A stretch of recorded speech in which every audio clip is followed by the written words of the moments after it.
Bressie, good morning. Thank you so much for coming in and chatting to us today. My pleasure. How are you? You've woken up yet? I'm alright now, yeah. I've had some, Casey gave me some cheap Maxwell House, which is, I was like, come on, you've got to get better coffee down at RedFM. You're a programme director, sort it out. Talk about The Voice of Ireland. 4th series, you've been with it since day one. So what is it about the programme that just always has you coming back for more every year? Well, it's not just about me coming back. I mean, I'm really strange with everything. If I don't enjoy it, I stop, regardless of what people think. If people are going, oh, it's actually going pretty well. If it's not something I'm enjoying, I don't see the point. Life's too short. So I still enjoy doing it. I still get something out of it. It's, you know, I think I also see it for what it is. It's a family show. It's for mum and dads with their kids after Sunday evening, you know, dinner, and they sit down and they watch it. So I enjoy it. Like, I enjoy that. It's actually quite a difficult process because, you know, one thing you got to understand as well, you're taking, whatever, 10 people that you now know this is their dream and this is what they want to do, and you're going, God, it's kind of a pressure thing because you one bad song choice and they're gone, and it could be your fault. That's very, very true. And it helps as well that you've won a few times, so I suppose that's why you like it as well. Well, I think it's weird with it, like winning it. I think what wins it is the person with the ability. Like, all you're really doing, and to be fair, the 2 winners I've had required very little coaching, and they didn't need anything. I think one of the things you got to become a good coach, you got to know when you don't need to do anything, and you just need to sit back and just let it happen and support them. And if they have an issue outside, or then you step in. But like, I think it's important to know as a coach in any capacity, whether it's sport, music, or whatever it is, when someone doesn't need to be guided. I think because that gives, when you don't guide someone and they go, well, why aren't you guiding us? Because you don't need it. You're actually pretty set. It gives them a lot of confidence.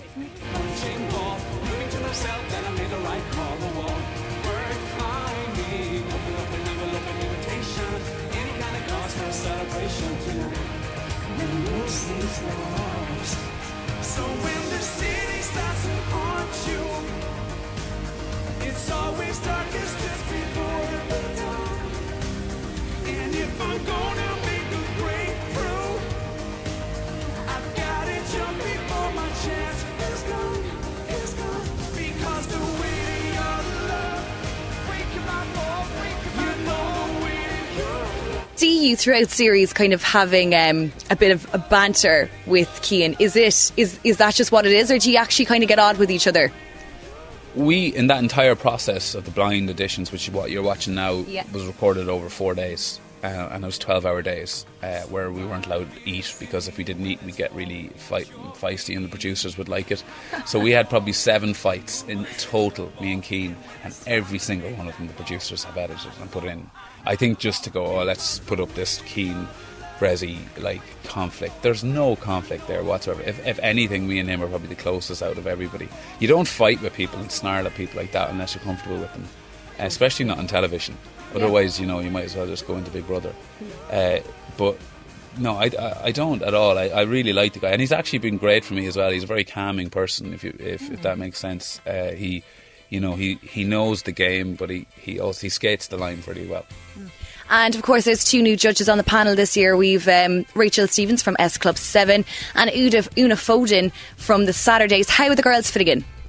It's tough for them because like one thing we need to understand as well is that like there is a format to this as well. There's a lot you got to remember when you're, you know, it's not just turning around talking. There's a lot of kind of structure and different elements that you got to remember. And to me and Cian, it's second nature because we've done it for 4 years. But with the girls, it's like they're kind of sometimes going, what do we do next? So it can be difficult for them. But they slotted absolutely perfectly in. Their sensibilities, their sense of humours, they match up. I think I've known Una for a while. She was in college the same time as me, so she was always going to be fine. And then Rachel, I think the issue you have with people who come from the UK is that slight cultural thing they got to get through for the first day or two. Even though we're the closest allies, UK and Ireland, we couldn't be more different as people in terms of our humour and in terms of that's very true, yeah. And I think so the first day or two she was kind of going, what is anyone saying? And then I kind of listen, just go with it, like, you know, guys asking for a shift in the front row, and she was like, yeah, of course.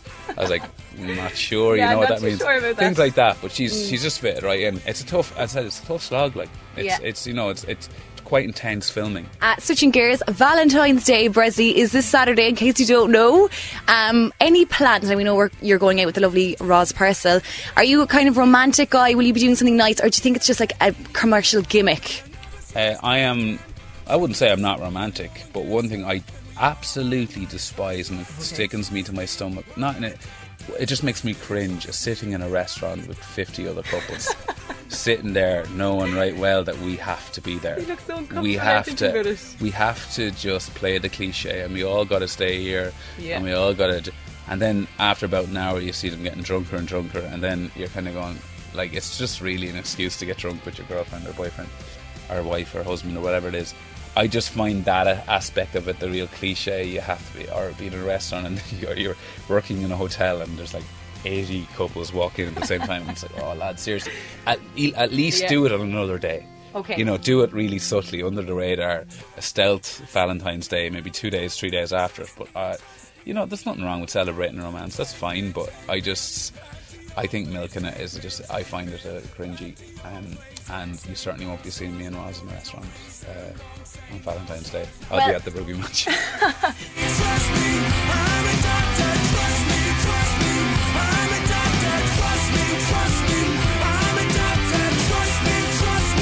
Now, I read somewhere recently that you kind of bagged Roz, I suppose, by stalking her a little bit. Is that true?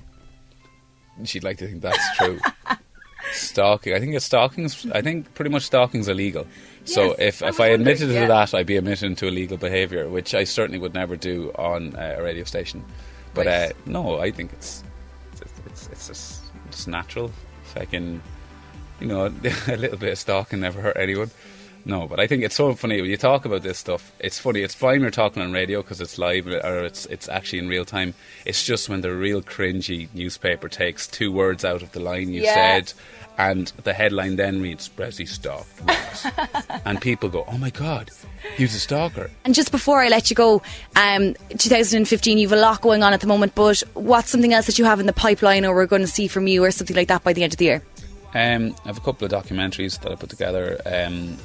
I'm doing an awful lot of work within the mental health kind of ambassador roles and stuff, but that's a long-term thing, and I need to understand that's not my career as such. So I think it's important that it's deeply something I'm deeply passionate about, and something to try, especially at the point when the voice is on and you actually have, you know, exposure on a Sunday night. That's when to get your messages across. So I think overall, I think that's something that's very important. I'm doing an Ironman in November as well, so that kind of takes up an awful lot of my time.